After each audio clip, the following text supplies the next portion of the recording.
This week I was searching through my pantry and planning, and there just wasn't a lot of ideas that were resonating immediately. So I saw a couple cans of tuna that struck my attention. And you know, tuna can really only be tuna salad for the most part, right? There's usually a can of tuna, some eggs, some relish, some mayonnaise, and you're done. This time I was like, I don't want to do the same thing. So what is there that we can do that's not the same as what you'd normally do with tuna? Well, I was like, fish.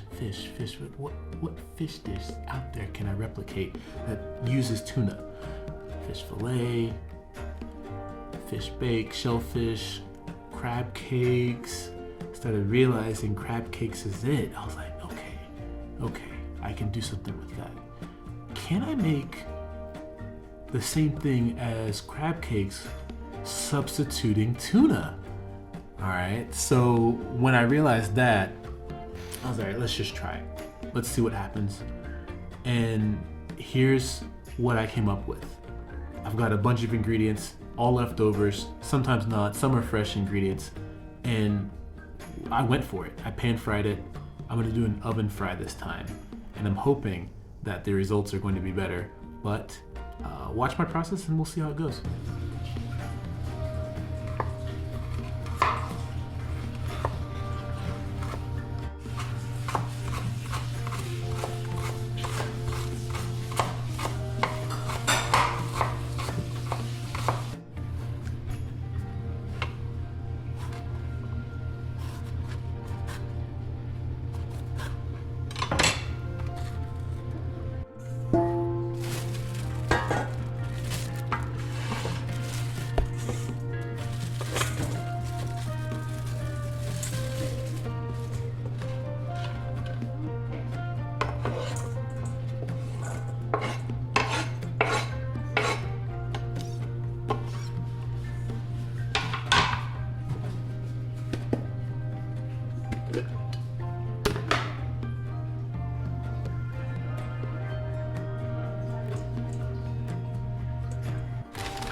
After finishing both of the crab cakes, I've now realized that the testing is complete.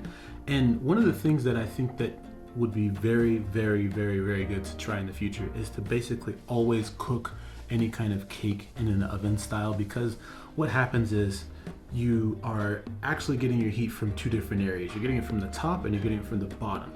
So in that combination, you're able to evenly cook both sides and get a very complete dish. Now the other thing is chopping your ginger and your other aromatics really finely. When you bite into that dish, you'll notice that you don't want a large bit of anything stuck in one area because it won't be a very tasty bite. So it's important that you dice your items like that. The bell peppers were chopped a little larger, as well as the cabbage.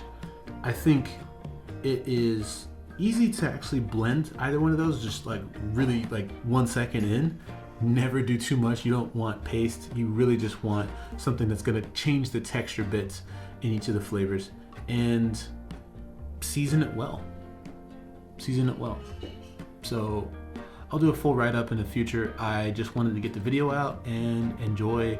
I think this was fun. I think it is something that I would do in the future if I am trying to make something that's not a salad, and eventually any other fish in a cake style. I think this actually travels well. You can do salmon, you can do tilapia. You just gotta basically get them in the same consistency as tuna or a piece of crab, and just make sure that you have egg and some sort of breadcrumb blended inside of the mixture.